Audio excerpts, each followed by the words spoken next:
Hello and welcome to our first module of our course on bilingual literacy and literature. This module will be about fonts of knowledge, asset-based perspectives in literacy and literature. So while the first two courses were very much focused on theory and understanding different theories applied to second language acquisition and bilingualism, this course and the last one will be about practical applications. We're going to bring some of those theories into the praxis of the classroom. So as we move forward, I would like you to have in mind these four principles. They're all connected to literacy. One is that we will continue to focus on metalinguistic awareness. We will also emphasize a dialogical teaching and learning approach, and we will cover that in our third module. And then we're going to talk about multidimensional text, where concretely in the second module we will talk about how there are four modalities for literacy, not only two, on more. And we are going to continue embracing multilingualism. So that's just in general in terms of principles. So this slide about myths and facts is meant to help as a review of some of the very important theoretical concepts that we talked about in application. So you can pause and see if you can answer myth or fact. So here are some proposed responses. The first one, is it a myth or a fact that it's normal for students to be silent for 6 months? At the beginning, yes, it could be a fact. Many times, the older the individual, the longer it takes. Secondly, it takes about a year for bilingual learners to develop grade level academic knowledge. It's false, it's a myth. It takes about between 3 to 5 years. Number three, it can be a myth and a fact because it's partly true, partly false. We said that yes, the same theories apply, but there's other hypothesis, Krashen's hypothesis, that specifically expand our understanding of second language versus first. And for number four, knowledge and skills that students learn in their home language can support their learning. Of course, yes, it's a fact. Number five is a myth, not necessarily. And number six is a fact. There's lack of equity in status or prestige of languages, with the English language always taking the forefront, and it's historically supported by the fact that at a given time in colonialism, 27 countries were colonized or invaded by England. Okay, so let's delve into our topic for today, Fonts of Knowledge, Asset-Based Perspectives in Literacy and Literature. So today, participants will be able to examine frameworks for understanding fonts of knowledge and then apply these understandings to teaching in bilingual settings. And I will be borrowing some slides that my co-facilitator in many occasions, Dr. Hammond Ortiz, has prepared in some of the sessions that we have facilitated together. So we know potentially by now, based on the readings and the videos that we watched, what is fonts of knowledge and how is fonts of knowledge connected to culture.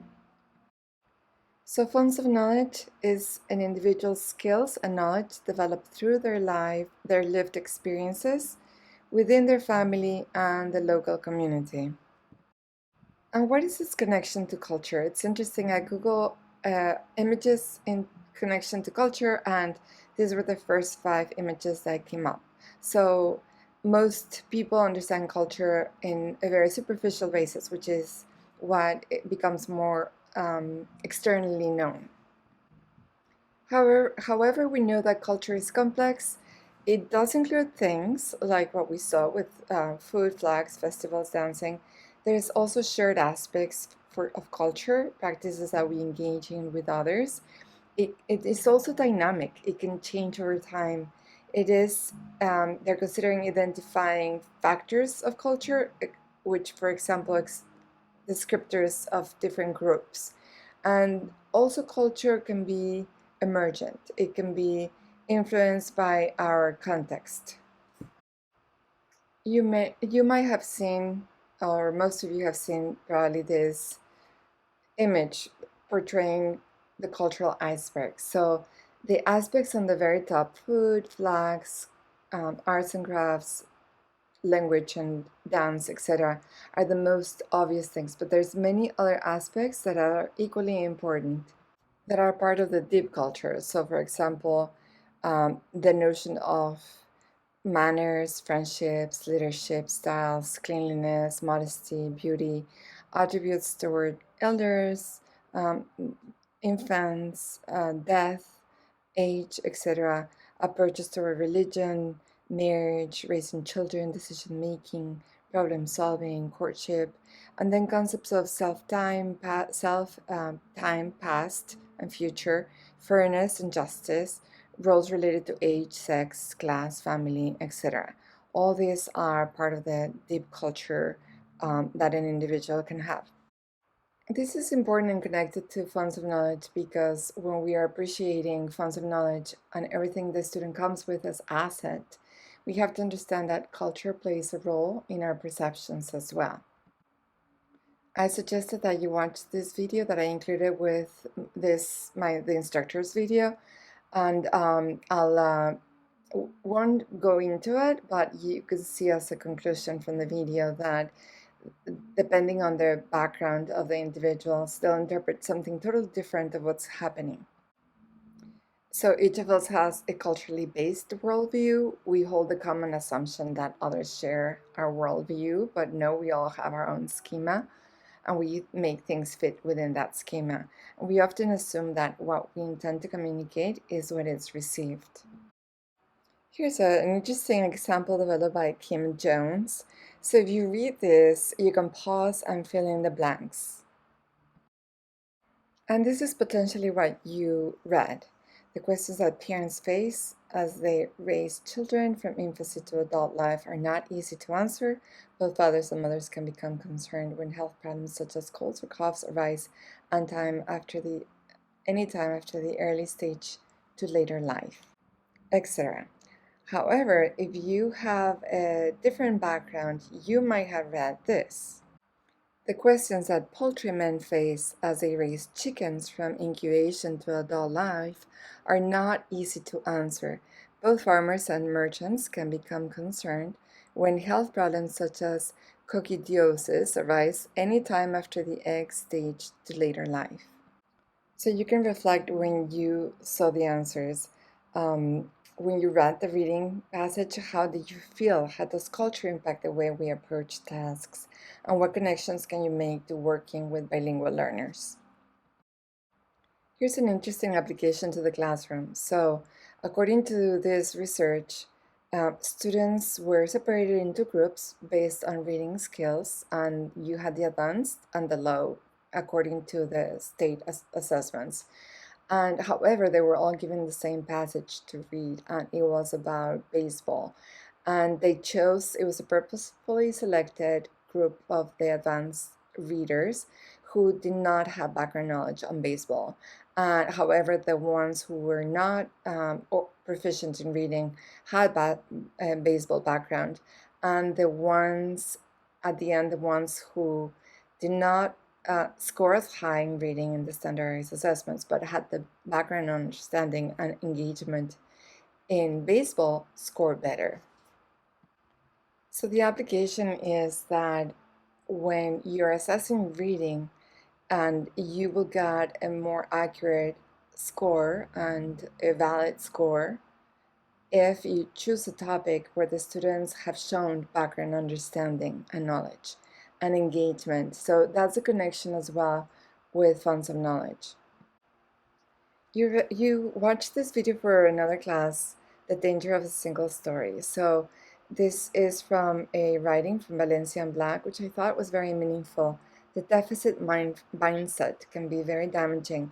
The idea that students, particularly of low socioeconomic background and of color, fail in school because they and their families have internal defects or deficits that thwart their learning process, instead of knowing that it's not a lack of academic language, but that language includes other content that we need to tap into and build from there into our quote-unquote academic language. So let's take a pause here and read a little bit about the deficit lens and the asset lens, and really link asset lens with funds of knowledge and choose it for the future in our lessons. This is an example used by Latson Billings, how you don't go into the kitchen to cook and say, oh shoot, I cannot make this. Or maybe you do, I cannot make this because I don't have the ingredients. That would be a deficit approach. The asset-based approach is like, what can I do with what I have? And then you go from there. So it's the same for literacy. Funds of knowledge implies culturally responsive teaching. So we first acknowledge that culture is central to learning. We ensure through culturally responsive teaching that curriculum and text include representations from a wide range of people from different cultural backgrounds, including race and ethnicity, and it also views students from an asset lens that incorporates and celebrates their cultural backgrounds and experiences. So here's an example of this culturally relevant pedagogy that sees what the student can contribute as an asset. So you don't only, as we saw in the videos, go into homes and learn about what the families have to offer, what the student comes from, through dialogues you find out, etc. But you also give ownership to the student of their assets and how they can maximize them and how they can continue building on them. And this is, for example, a card that the teacher uses is Justin in Spanish too. So Justin records what he does well, his assets, his funds, what he could improve on, and then his goals and the resources that he will use to improve. Another specific application, and we will talk more about this on Module 8, is the use of literature that is relevant. And we have an abundance of literature on saints of diverse background that we can also use to develop this sense of what the saints came with and how God used their assets as well. So when we apply this type of pedagogy, we can really dig deep, we can scratch the surface, or we can omit it and then send the wrong message. So let's take a look at some of these instructional and school actions and see if they're digging deep or they're scratching the surface. Asking students to be a spokesperson for their ethnicity, linguistic, and racial group. Asking yourself how you can make the lesson more relevant to your students. Having an international food day. Reading books that visually, culturally are relevant. You can pause and see them in terms of this digging deep, scratching the surface, or sending the wrong message. In general, my guess is that you got it right, that scratching the surface are things that are more superficial, like the things in the iceberg on the top, and digging deep are the things that involve hidden aspects of the person, the family, the individual, the community, etc., but still quite relevant. So here's an example where everything comes together in this funds of knowledge concept. So the possibility of bringing in the parents with their specialty. This is one of a student from a colleague's class where the mother was worked at the zoo, so she brings animals and a lesson on what she does, and it's fascinating. It really not only brings this idea that all professions are prestigious, you also mimic that, enhancing the view that the students have of every profession. The student also sees his own family as an asset, and they learn background knowledge on that specific topic, and then you build from there for your lessons. Sonia Galavis also offers specific applications for your classroom. It's one of the videos that is included in this section of the e-lecture. And with this, we conclude our instructor's video. We will now go into the discussion. I hope you find it helpful, and please let me know if there's anything I can do to support your learning. Thank you.